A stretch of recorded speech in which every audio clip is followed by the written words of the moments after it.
Would you take a moment and point in the direction of the future? And now with your other hand, would you point towards progress? Are you sure? You can release those gestures, and while pointing towards progress and the future may or may not feel so straightforward, our language around these concepts can be very pointed. So often, definitions for progress will center around a particular direction: forward, ahead, up.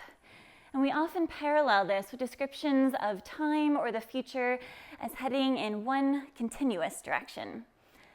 But I'm here to focus on a heading that often gets overlooked: moving in reverse. And it's no wonder, reversing can feel hard, weird, unappealing. In film, it looks like magic. After motion has been reversed, there's a complete restoration of the scene. It's as if nothing ever happened at all. This is a common take on reversing, the sort that accomplishes a total undoing. We know this kind of reversal well. But there's another form of moving backwards that offers something different. Instead of loss, gain. Instead of defeat, strength. And instead of erasure, preservation. I like to share with you how reversals can help us with gaining and sustaining. And I intend to do this while talking about sewing. Would you take a moment and look down at what you're wearing right now? Why isn't it unraveling? Do you know? Well, you were likely relying on backwards action to keep yourself dressed right now. Today, I am going to show you how sewing progresses in reverse to keep itself from unraveling. And then we'll consider ways of applying this reversed knowledge towards our personal, social, and environmental efforts whose seams we also do not want to see fray. To begin our journey of reversals, I bring you the sewing machine. My fixation with moving backwards really did start here. I am an artist whose work involves costume design and dance, and I've become fascinated by the choreography of thread, as it not only forms a garment, but holds it. The reverse pedal, that lever you're seeing right there, sends stitches in reverse to create a backstitch. This is how sewing fortifies against an unraveling. The backstitch traces over an already imprinted path, layering and thickening the past so it might be preserved. Ends of otherwise vulnerable seams are cemented. Imagine touching the backstitch on that cloth, feeling the overlapped threads that reversed to reinforce. The reverse pedal is not about reversing cause, but embedding effect. It does not undo, it will not erase. The backstitch secures by moving backwards.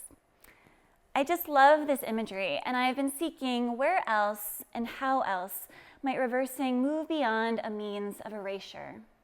What would it actually look like to sew our lives with backstitched efforts? Well, we actually already do this quite a bit and quite well. When reviewing before an exam or a big presentation, we rewind and look over the notes we'd like to embed within our mind. When we back up our files, this is a backstitch as we secure what we'd like to say by literally backing it up.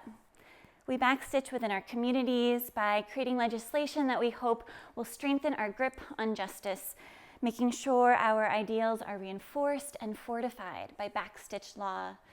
We backstitch by building levees on our coastal lines so the very crests of our neighborhoods become bolstered against an unraveling threat. All of these acts of preservation reverse back over what we've already made, ingraining our efforts so they might last. But sometimes we move in ways that do not incorporate reverse motion, behaving more like a straight stitch or a running stitch. This type of seam moves only forward, racing ahead with fast, uninterrupted, determined progress.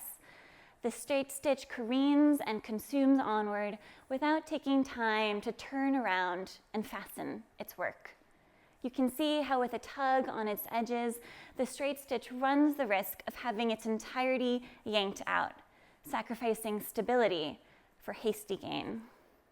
This singular drive aligns with our modern capitalist culture built upon ideas of progress as ever forward, ahead, up. Reversals are often deemed regressive, abhorrent, intolerable. In this model of growth, retreat savors of defeat. Even the notion of being backwards has become stigmatized through derogatory terms such as backward race and backward people, meant to instill a singular preferred way of existing by labeling others as wrong or lesser than by being opposite. We are taught it is dangerous to move and be against the grain. But what are we missing by refusing to go and be backwards? The tunnel vision of the straight stitch comes with huge risk. With eyes on a prize, we might arrive at the front of the race only to turn around and realize there's nothing to show for it.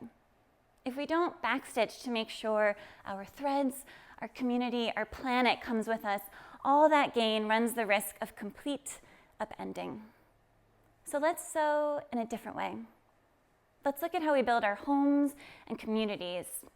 Tearing through natural spaces can mean that yes, we've sewn new places to live and work, but how are we sacrificing those ecosystems to the point that we are unraveling the very aspects of nature that sustain us?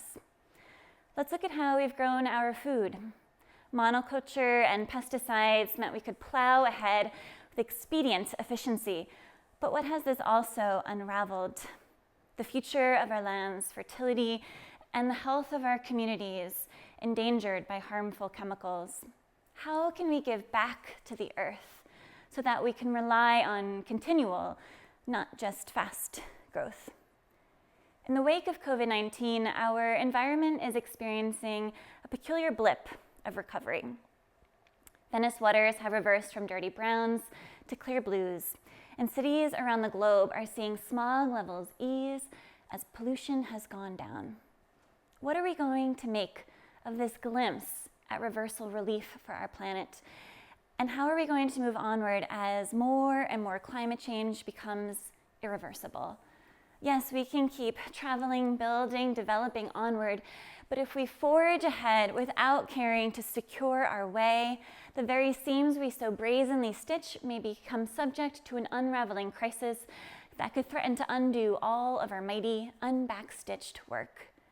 Now is the time to stitch promise, to progress, to secure what we have so it might survive. If we expect our clothing to hold up, shouldn't our expectations for critical aspects of life be higher? What else must we ensure will uphold?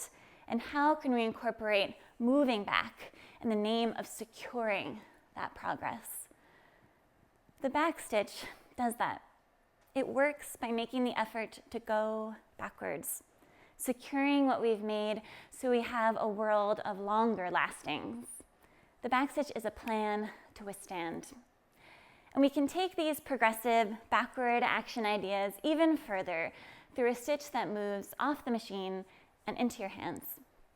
For the mechanical backstitch, there is that distinct turning point of reversing, but there is another version, the hand-sewn version, that subtly reverses without the need for the pressing of a lever.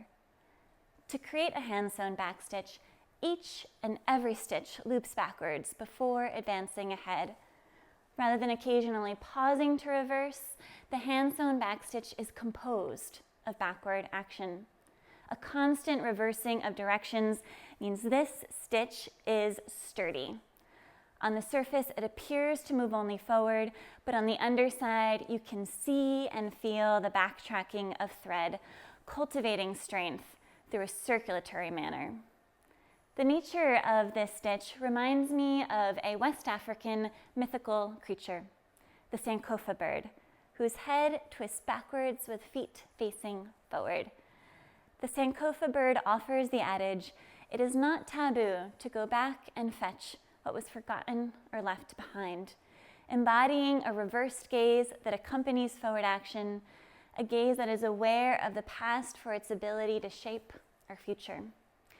Returning to what has been lived, expressed, questioned, and discovered before is not a setback, but a way of cultivating insight that has already been sown. We know this, and we do this when we teach our children stories of visionaries whose lessons we want to bring into the present, when we feel emboldened by the bravery and generosity of our ancestors, and even when we remember our own contributions as strengthening our stitched together sense of self. These are all purpose-driven and generative modes of moving and looking backwards.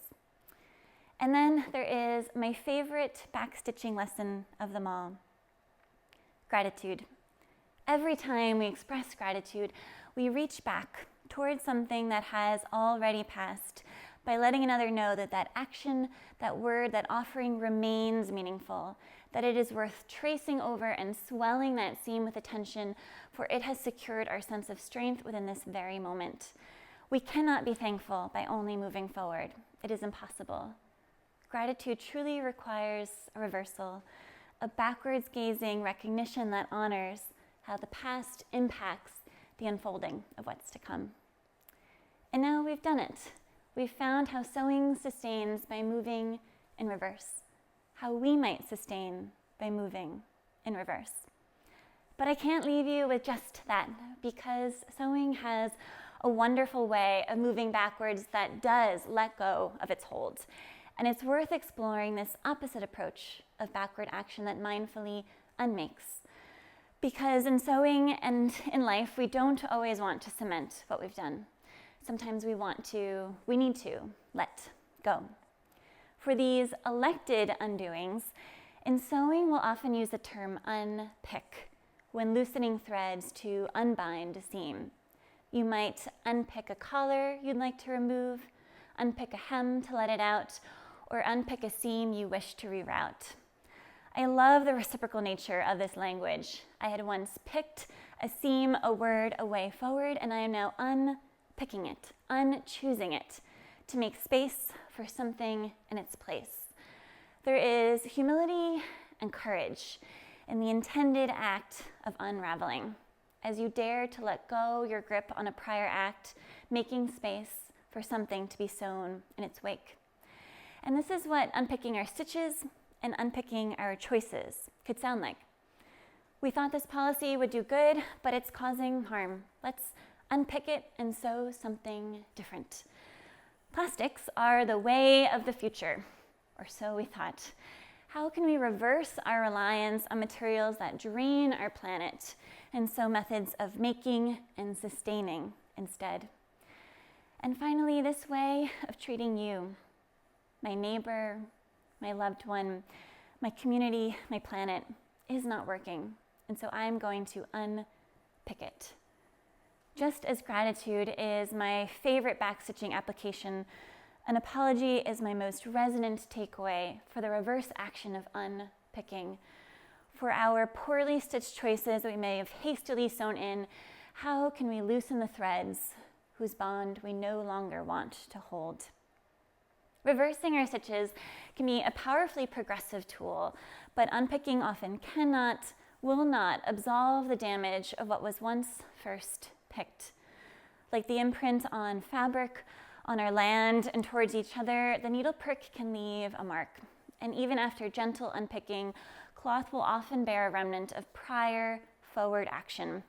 So while reversing invites the potential for restitching and remapping, it does not promise a total erasure of impact. We cannot treat unpicking as a free do-over for our future missteps, but we can look at what we've already sewn and spend time undoing those seams and caring for what's been subject to harsh punctures of our needled paths. And now we have two methods of moving backwards that deeply engage with our past: backstitching to reinforce and unpicking to release. And you may have picked up on a pattern within the language of all these reversal terms. There are a lot of re's. Recover, rewind, and onward, and all those re's share that prefix, which translates to anew, again, and back. We cannot reflect without going back. We cannot recollect without going back. We cannot remember, reverse. We cannot even reimagine without going back. Of course, it's not always easy. Thinking, working, and moving backwards can feel hard, especially for societies that point to the future, and progress is heading in the same unified direction. But the rewards of going against the grain are vast.